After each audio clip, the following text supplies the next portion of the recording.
अगर आप ऐसी ही रहस्यमयी और सच्ची पौराणिक कथाएं सुनना चाहते हैं तो चैनल को अभी सब्सक्राइब कर लीजिए और बेल आइकन जरूर दबाएं।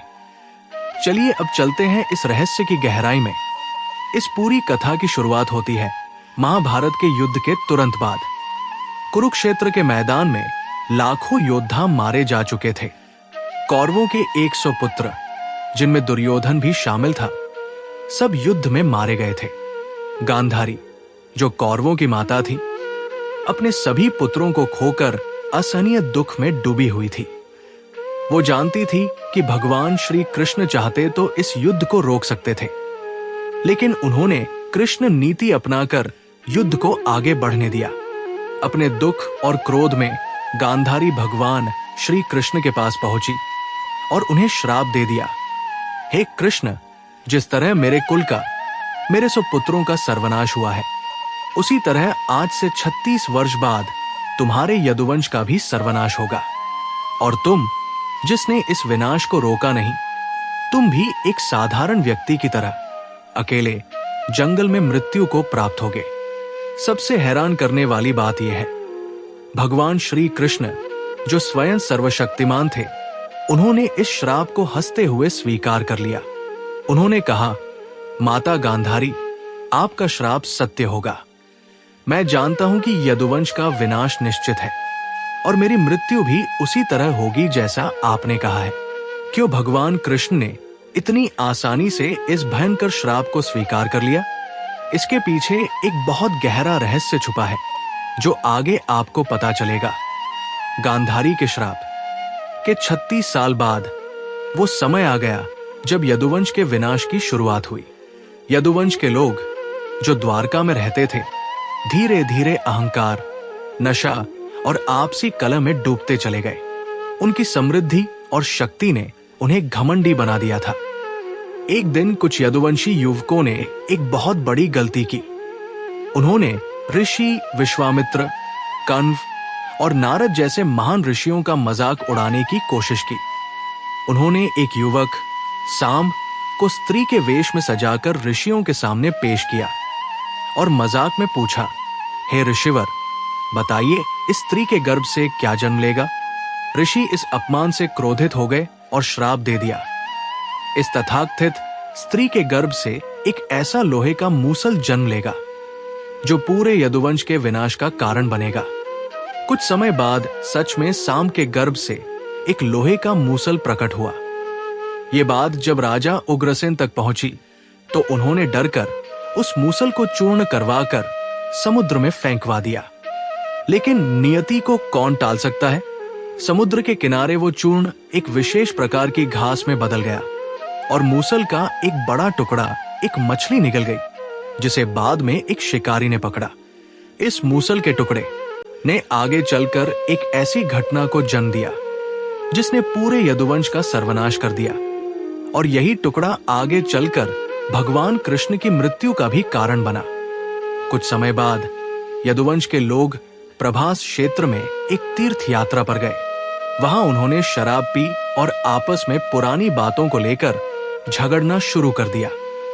ये झगड़ा इतना बढ़ गया कि यदुवंशी एक दूसरे पर हमला करने लगे। उनके पास हथियार नहीं थे, तो उन्होंने वहां उगी हुई विशेष घास, जो असल में उसी मूसल के चूर्ण से बनी थी, को उखाड़ा, और जैसे ही वो घास उनके हाथ में आई, वो लोहे के हथियारों में बदल गई। देखते ही देखते पूरा यदुवंश आपस में ही लड़ कर एक दूसरे को मारने लगा। भगवान श्री कृष्ण ने यह विनाशकारी दृश्य देखा और उन्होंने भी अपने भाई बलराम के साथ इस नरसंहार को रोकने की कोशिश की, लेकिन नियति के आगे कोई नहीं टिक सका। कुछ ही घंटों में पूरा यदुवंश आपस की लड़ाई में समाप्त हो गया। ये देखकर भगवान श्री कृष्ण को गहरा आघात लगा। उन्होंने समझ लिया कि गांधारी का श्राप सत्य होने का समय आ गया है। उनके भाई बलराम भी गहरे दुख में डूबकर तपस्या में लीन हो गए और उन्होंने अपना शरीर त्याग दिया। अब भगवान श्री कृष्ण बिल्कुल अकेले रह गए थे।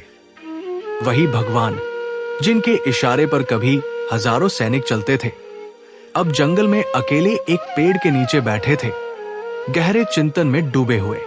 यहीं से शुरू होता है इस कथा का सबसे मार्मिक और अंतिम अध्याय, भगवान कृष्ण की असली मृत्यु का क्षण जो हर किसी को रुला देता है। भगवान श्री कृष्ण जंगल में एक पेड़ के नीचे शांत भाव से लेटे हुए थे। गहरे ध्यान में ली। उनका एक पैर मुड़ा हुआ था और उनके पैर के तलवे में एक विशेष चिन्ह चमक रहा था। उसी जंगल में जरा नाम का एक शिकारी शिकार की तलाश में घूम रहा था।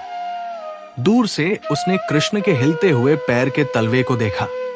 सूरज की रोशनी में वो चमकता हुआ चिन्ह उसे एक हिरण की आंख जैसा प्रतीत हुआ।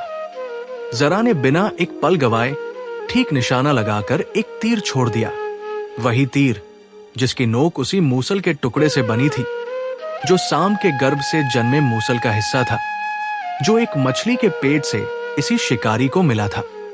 तीर सीधा जाकर भगवान कृष्ण के पैर के उसी तलवे में लगा जो उनके शरीर का एकमात्र अजेय हिस्सा नहीं था, क्योंकि जब भगवान विष्णु ने वामन अवतार में राजा बलि से 3 पग भूमि मांगी थी तब भी उनका यही पैर था। और ऋषि दुर्वासा ने भी एक बार क्रोध में इसी अंग को श्राप दिया था कि यही उनकी मृत्यु का कारण बनेगा। जब जरा शिकारी पास आया और उसने देखा कि उसने किसे तीर मारा है तो वो डर के मारे कांप उठा। वो भगवान कृष्ण के चरणों में गिर पड़ा और रोते हुए क्षमा मांगने लगा। प्रभु, मुझसे अनजाने में ये महापाप हो गया, मुझे क्षमा कर दीजिए। लेकिन भगवान कृष्ण की प्रतिक्रिया ने जरा को और सदियों से हर भक्त को चौंका दिया है। आगे जानिए कृष्ण ने क्या कहा। भगवान श्री कृष्ण ने मुस्कुराते हुए जरा शिकारी को उठाया और कहा, जरा तुम डरो मत, तुमने कोई पाप नहीं किया। ये तो मेरी अपनी नियति थी जो पूर्वजन्म के कर्मों से जुड़ी हुई थी। यहां एक बहुत गहरा रहस्य छुपा है। पौराणिक कथाओं के अनुसार त्रेता युग में जब भगवान राम ने बाली का वध किया था तो उन्होंने छिपकर पेड़ के पीछे से तीर चलाया था। बाली ने मरते समय कहा था, हे राम, आपने मुझे छिपकर मारा, ये अन्याय है। भगवान राम ने कहा था, बाली, तुमने पिछले जन्म में जो कर्म किए हैं वो तुम्हें आज इस रूप में भोगने पड़ रहे हैं, लेकिन अगले जन्म में तुम मुझे इसी तरह मारने का अवसर पाओगे। द्वापर युग में वही बाली जरा शिकारी के रूप में जन्मा और भगवान राम, जो अब भगवान कृष्ण के रूप में थे, उन्होंने अपनी ही कही हुई बात को सत्य साबित करते हुए उसी तरह अपनी मृत्यु स्वीकार की। भगवान कृष्ण ने जरा से कहा, तुमने अपना कर्तव्य पूरा किया और मैंने भी नियति का चक्र पूरा किया। जाओ, तुम पुण्य के भागी बनोगे। इसके बाद भगवान श्री कृष्ण ने अपने योग बल से अपने प्राण त्याग दिए और अपने वास्तविक स्वरूप भगवान विष्णु में विलीन हो गए। उनकी द्वारका नगरी भी उनके जाने के कुछ ही समय बाद समुद्र में समा गई। इस पूरी कथा में जो सबसे बड़ा सबक छुपा है वो हर इंसान के जीवन के लिए बेहद जरूरी है। आइए इसे विस्तार से समझते हैं। दोस्तों, भगवान श्री कृष्ण की ये मृत्यु कथा हमें कई गहरे जीवन सत्य सिखाती है। पहली बात, कर्मों का फल कोई नहीं टाल सकता, चाहे वो स्वयं भगवान ही क्यों न हो। भगवान कृष्ण जो सर्वशक्तिमान थे, उन्होंने भी अपने पूर्व जन्म के कर्मों का फल भोगा। ये हमें सिखाता है कि हमें हमेशा अपने कर्मों के प्रति सजग रहना चाहिए। दूसरी बात, मृत्यु से डरना नहीं चाहिए, बल्कि उसे जीवन का एक स्वाभाविक हिस्सा मानकर स्वीकार करना चाहिए। भगवान कृष्ण ने अपनी मृत्यु को न तो टालने की कोशिश की, न ही उससे डरे। उन्होंने पूरी शांति और स्वीकृति के साथ अपने प्राण त्यागे। तीसरी बात, अहंकार और नशा किसी भी शक्तिशाली वंश या व्यक्ति का पतन कर सकते हैं। यदुवंश जो इतना समृद्ध और शक्तिशाली था, वो अपने ही अहंकार और आपसी कलह के कारण नष्ट हो गया। चौथी बात, क्षमा और करुणा ईश्वरीय गुण है। भगवान कृष्ण ने जरा शिकारी को, जिसने अनजाने में उन्हें घायल किया था, तुरंत क्षमा कर दिया और उसे सांत्वना दी। यह हमें सिखाता है कि हमें भी अपने जीवन में दूसरों की गलतियों को क्षमा करने का भाव रखना चाहिए। भगवान श्री कृष्ण की ये कथा हमें याद दिलाती है कि चाहे हम कितने भी शक्तिशाली, बुद्धिमान या पुण्यात्मा क्यों न हो, नियति और कर्मों का चक्र हर किसी पर लागू होता है। इसलिए हमें हमेशा अच्छे कर्म करते हुए बिना किसी डर के अपने जीवन को पूरी शांति और स्वीकृति के साथ जीना चाहिए।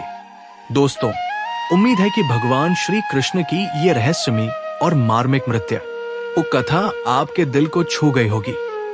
ये कथा महाभारत, भागवत पुराण और सदियों पुरानी पौराणिक परंपराओं पर आधारित है। अगर आपको ये वीडियो पसंद आया हो तो इसे लाइक जरूर करें, अपने परिवार और दोस्तों के साथ शेयर करें। और अगर आप अभी तक हमारे चैनल से नहीं जुड़े हैं तो सब्सक्राइब कर लीजिए और बेल आइकन जरूर दबाएं। कमेंट सेक्शन में जरूर बताइए इस कथा में आपको सबसे ज्यादा कौन सी बात चौंका गई और अगली कथा किस विषय पर सुनना चाहेंगे वो भी लिखें। राधे राधे, जय श्री कृष्ण।